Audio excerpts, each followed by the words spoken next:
আশা করছি সকলে খুব খুব ভালো আছেন। প্লেটে ও পথের নতুন একটি ভিডিওতে আপনাদের সকলকে অনেক অনেক স্বাগত।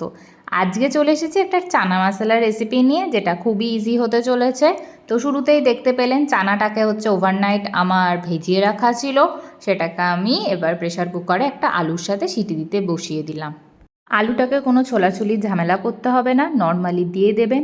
আর এদিকে একটা পেস্ট রেডি করতে হবে, যেখানে আমি ছোটো টমেটো ছিল বলে 3টে দিয়েছি, কারণ গ্রেভিটা যাতে একটু ঠিক হয়। আর কাঁচা লঙ্কাটা যে যার স্বাদ মতো দেবেন। আমি ওখানে 3টে বা 4টে কাঁচা লঙ্কা দিয়েছিলাম। আর এদিকে ভালো করে কড়াইটা গরম করে নিয়ে সর্ষের তেলও দিতে পারেন, রিফাইন তেলও দিতে পারেন। আমি ওই 1 চামচ আর একটুখানি রিফাইন তেল দিয়েছিলাম। একটা দারচিনি, একটা এলাচকে ফাটিয়ে দিয়ে দিয়েছিলাম, একটা শুকনো লঙ্কা আর একটা তেজপাতা দিয়ে ভালো করে ফোড়নের একটা সুন্দর স্মেল আসা অবধি আমি ওয়েট করছিলাম। ব্যাস, ফোড়নের একটা সুন্দর স্মেল চলে এসেছে। এই অবস্থায় আমি এবার দিয়ে দেবো এখানে 8-9 কোয়া মতো বা ওই 10 কোয়া মতো ধরুন রসুনের ফ্লেভার যারা পছন্দ করেন 10 কোয়া দিতে পারেন, না হলে 7-8 কোয়া দেবেন, অসুবিধা নেই কোনো। ভালোই লাগে বেশ চানার মধ্যে রসুনের ফ্লেভারটা। এটা কিন্তু নিরামিষ চানা হচ্ছে না, এটা আমিষ চানাই হচ্ছে। রসুন দিয়ে গ্যাস একদম হাই ফ্লেমে রাখবেন না, একদম কম ফ্লেমে রেখে রসুনটা দেবেন। আর ভালো করে তারপর পেঁয়াজটাকে দিয়ে পুরো জিনিসটাকে ভাজা ভাজা করার জন্য ছেড়ে দেবেন। এই দিকে দেখুন আমার চানাটা সেদ্ধ হয়ে গেছে।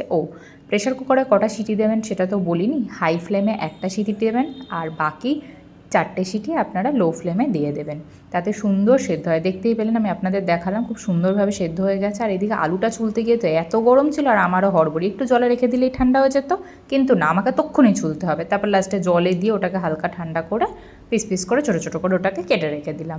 এখানে পেঁয়াজটাও প্রায় ভাজা ভাজা হয়ে এসছে। 1/2 চামচ মতো আমি আদা বাটা দিয়ে দেবো। আর তারপর ওই যে পেস্টটা করে রেখে দিয়েছিলাম টমেটো কাঁচা লঙ্কা, সেই পেস্টটাকে দেব।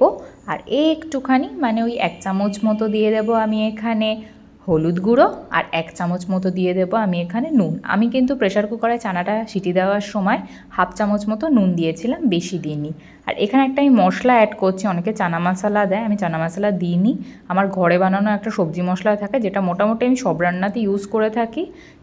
তো সেটার লিঙ্ক যদি কেউ আপনারা চান, আমি পরে রেডি করে কোনো ডেসক্রিপশান বক্সে দিয়ে দেবো। ব্যাস, এটাকে এবার সুন্দর করে কষাতে হবে। আর ওই পেস্টের যে জলটা, আমি ওটাকে দিয়ে অল্প অল্প করে কষিয়ে নিয়েছিলাম।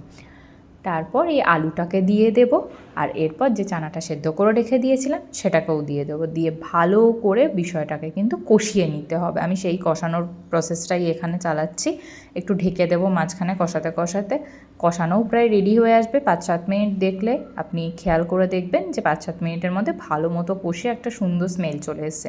আর প্রেশার কুকারের যে জলটা দিয়েছিলাম না, পুরো জলটা এখানে ইউজ করতে লাগবে না। আপনি ওই জলটাকে আলাদা করে রাখবেন, অল্প অল্প করে। কীরকম গ্রেভি চাইছেন তার ওপর ডিপেন্ড করে কষানোটাকে প্রপারলি করার পরেই কিন্তু জলটাকে অ্যাড করবেন। দিয়ে ওটাকে আমি ওখানে ফুটতে দিয়ে দিয়েছি। আর এখানে আমি রাত্রেবেলা রুটির সাথে চানাটা খাবো, তাই একটু রুটিটাকে ছেনে নিচ্ছি, রুটির গোলাগুলোকে করে নিচ্ছিলাম। আরেকটা জিনিস, চানা কিন্তু বিভিন্ন রকমভাবে হয়। আমি এখানে আলু দিয়ে করেছি, অনেকে পনির দিয়েও করে, নিরামিষভাবেও করে। আমি সব রকমই চানা রেসিপি আপনাদের সাথে শেয়ার করব। আজকে শুরুটা করলাম একদম সিম্পল আর ইজি ওয়েতে এই চানা রেসিপিটা দিয়ে। আসলে আমি চেষ্টা করি যারা রান্না নাও বা পারে তারাও যেন আমার ভিডিওটা দেখে খুব সাধারণভাবে রান্নাটা করতে পারে। তো আমি শুরুর রেসিপিটা ওর জন্যই হালকাভাবেই রেখেছি। এবার আমি এখানে দেখতে পেলেন ধনে জিরে শুকনো লঙ্কার একটা গুঁড়ো আমার করা থাকে, যার লিঙ্ক আমি ডিসক্রিপশানে দিয়ে দেবো। আপনাদের কাছে যদি থাকে আপনারা ইউজ করতে পারেন, যদি না থাকে মশলা কষানোর সময় ধনে জিরের গুঁড়ো দিয়ে ভালো করে মশলাটাকে তখন কষিয়ে নিতে পারবেন। ব্যাস, মোটামুটি আমার রেডি হয়েই এসেছে। একটুখানি ফুট খেতে দেবো। এই দেখুন কি সুন্দর কালারটা চলে এসেছে। চানার কিন্তু আমি বারবার বলছি অনেক রকম রেসিপি, আমি প্রত্যেকটা রেসিপি নিয়ে আসবে, এটা সব থেকে ইজি রেসিপি, তার জন্য আমি শুরুতেই এটা আপনাদেরকে শেয়ার করলাম। চানা রেডি। এবার একটা বাটি নিয়ে নিয়েছি, এবার এর মধ্যে আমি পুরো চানাটাকে সুন্দর করে ঢেলে নেব। খুব বেশি কিন্তু সময় লাগবে না, খুবই অল্প সময়ের মধ্যে এটা হয়ে যায়। ওই হাতে ধরে যদি আপনি আধা ঘন্টা সময় নিয়ে রান্নাঘরে ঢুকতে পারেন, আর চানাটাকে যদি আগের দিন রাত্রে ভিজিয়ে রেখে দেন, ব্যাস, তাহলে আপনার কাজ রেডি। একদম ঢুকবেন আর ঝটপট বানিয়ে ফেলতে পারবেন চানা। যদি রুটি বানানোর ইচ্ছা না থাকে, যারা মুড়ি পছন্দ করেন তারা মুড়ির সাথেও খেতে পারেন। আমি কিন্তু গ্রেভিটাকে সেই মতোই রেখেছিলাম। ওই দেখেছেন আরেকজন কি সুন্দর করে নিজের আর্টের পরিচয় দিচ্ছে, ওখানে সুন্দর করে সে স্যালাডটাকে কিন্তু সাজিয়ে দিয়েছে। আর আমি ডিম সিদ্ধ করে নিয়েছিলাম। আমরা ডিম সেদ্ধ, চানা আর রুটি দিয়ে খেয়েছি, আমাদের তো খুব ভালো লেগেছে। আরেকজন আবার শেষে মুড়ি দিয়েও একটু খেয়েছে। তা আপনাদেরও যদি ভালো লেগে থাকে আমার ভিডিওটা, অবশ্যই সাপোর্ট করবেন, লাইক কমেন্ট শেয়ার করবেন, আর সাবস্ক্রাইবটা কিন্তু করতে ভুলবেন না। চলুন আজকের মতো আসি, তবে টাটা।